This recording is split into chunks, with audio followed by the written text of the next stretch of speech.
Wonder what they make of all of this. Let's see what the menu is today.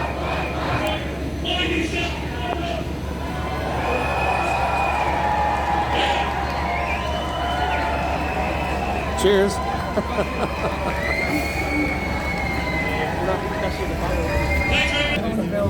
Sorry. Yeah, Brilliant, thanks. Typical narcissistic thing to do, to accuse the other person of something. Being what they are themselves, is that what you mean? Well, yeah, I'm kind Yeah. I know. especially Fine Gael, like these Antifa. Man. You know, it's mind-boggling. That's a good crowd, isn't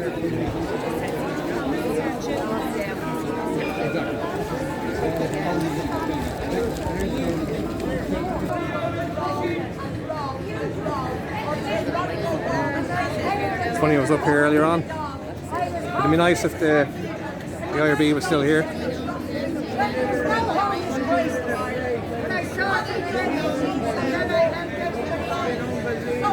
So here I am, still helping.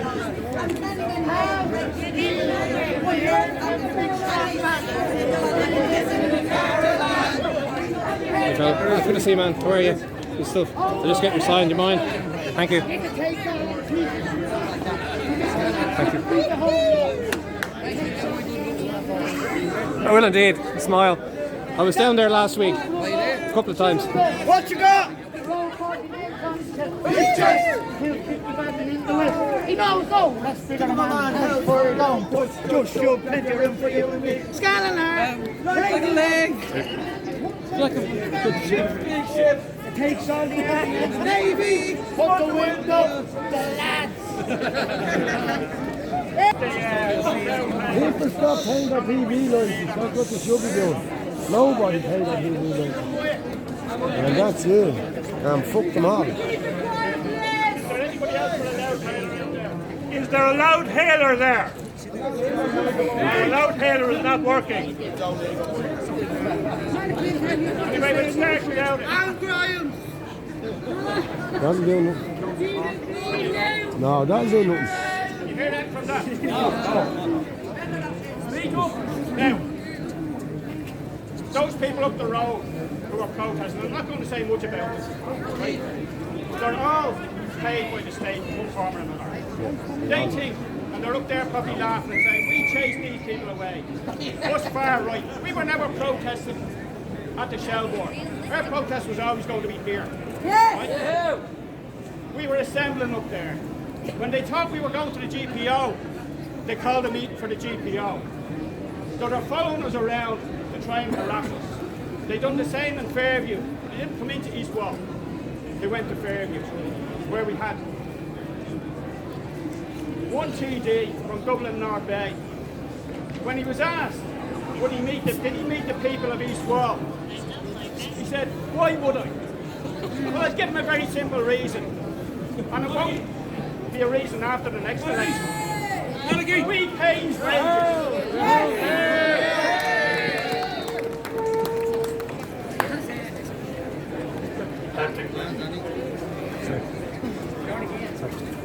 Right, we have something. Can you hear that now? Yes! This is the first grassroots movement that has... Come in a bit. Come in a bit. Come in closer, please. Excuse me. This is the first grassroots movement this country has ever seen. And I'll come back to that in a second. But the reason we're here today is for two reasons. In December 1918, there was an election in this country. And it returned a majority of Republican TDs, who on the 21st of January 1919 assembled in this building here to form Keep it to your mouth, Dáil Malky. They are not to be confused with what passes for a government in Leinster House.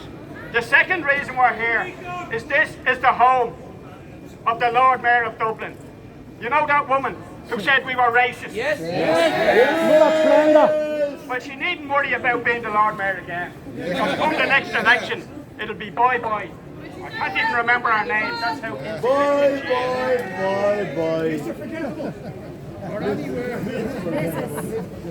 the political class and the establishment class with their NGO, parachicks or whatever you want to call them, the people who we pay 6.7 billion to 33,000 NGOs. Those people up there, every year. And not content with that, since this protest started in East Wall in November, the government has now allocated them another 50 million to buy all of you off. And they can see we're not for buying. He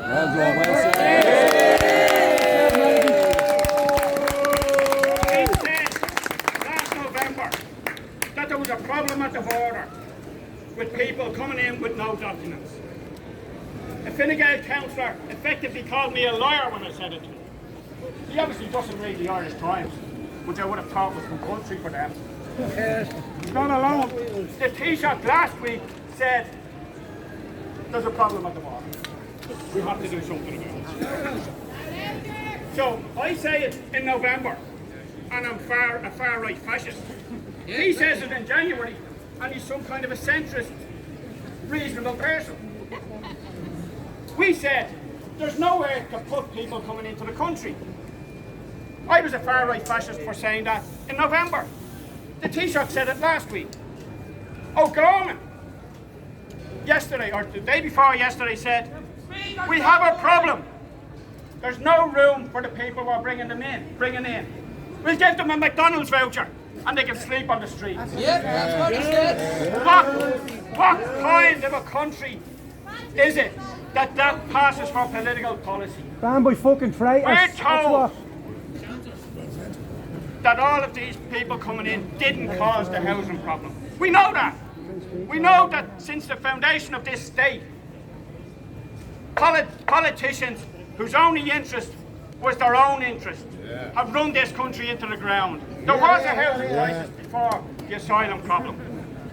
But how can anybody sit with a straight face and say, on one hand, we have a housing problem that all those people up there are being paid to solve? 50 years old, Say, we have a problem with housing, but we're going to bring in 70,000 people a year, and sure it won't affect the housing problem. And they do say that with a straight face, and nobody questions them, except us. We challenged the Minister for Justice now, Harris, said last week that these issues should be debated, and that he wanted to debate them. We challenged them to a debate. We're still waiting for a response. There was a debate on the Niall Boylan show on Thursday night. The first guy on was a provisional Sinn Féin councillor, McDonagh, who said, in his 10 minutes where he was basically uninterrupted, that he wanted a debate on the issue. Then he was told I was on the other line. He said, I wasn't told he'd be on the line. I'm not taking part in a programme with him. I won't debate with him. Why? What are they afraid of? The truth. Yesterday, one of their own, the provisional councillors in Port Arlington, came out and said that the people who are charged with stabbings and various events in Killarney should not be moved to Port Arlington. Now, I would suggest that by Monday, he will either have retracted or be a former Sinn Féin councillor. We have moved the political ground in this country. This was the great unspoken subject. Well, you'll have to move closer.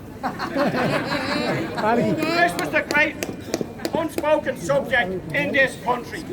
People spoke about it in hushed tones. They were afraid of the reaction of the people who they would be speaking to. We have changed that narrative. People are now not afraid to speak out. They've done their best to silence us from November. They've done their best in the past couple of weeks to silence the people in Crumlin, Kimmage, Ballymun, Ballyfermot, and right through this country. And they are failing. Their day has come. It's over.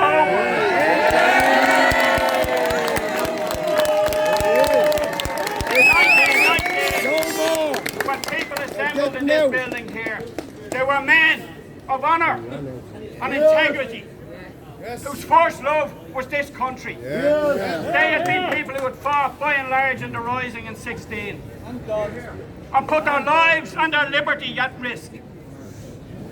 They are not to be confused with the treacherous leeches and snakes that pass for a government now, who are more concerned about pleasing their EU and UN masters than they are about looking at their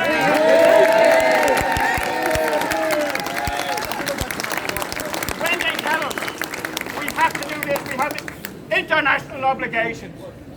The first obligation of any government in any sovereign state is to its own people. And they will be reminded of that every day of the week by us. Their day has come. Big time.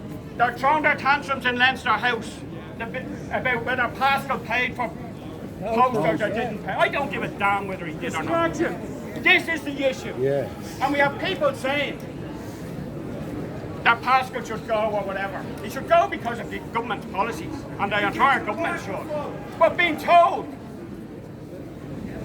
that you didn't declare something by people who have took money from the biggest drugs gang in this country and in Europe to fund their election campaigns and are elected in my constituency. They have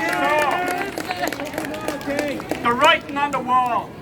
They are now considering, and you can be sure there are people in Belfast saying, what did we do wrong here? Because they thought they were walking into Leinster House in 2025 or whenever it is. Now, they won't be. Won't be. This is a fundamental change in this country, and this is a growing movement. And many more people would have been here except for the media onslaught against us. People up and down the country. There are 16 protests at hospitals around this country today.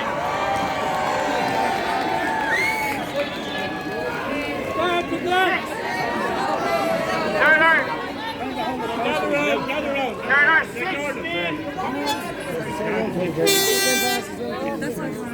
There are 16 around the country today over accidents and emergency closures in our hospitals. Those people up there, why are they not there? Why are they not campaigning, despite all the rhetoric? Why are they not campaigning for a better health system? Why do they see that it's more important that they stop us? Because we're stopping their gravy train. In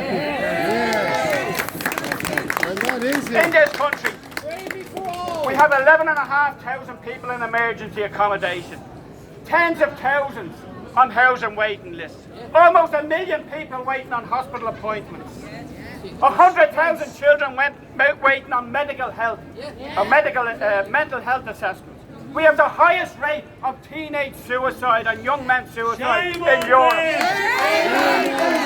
And where is the government on this? Where are the NGOs? Peter McVerry, the great champion of Biggest con ever. industry.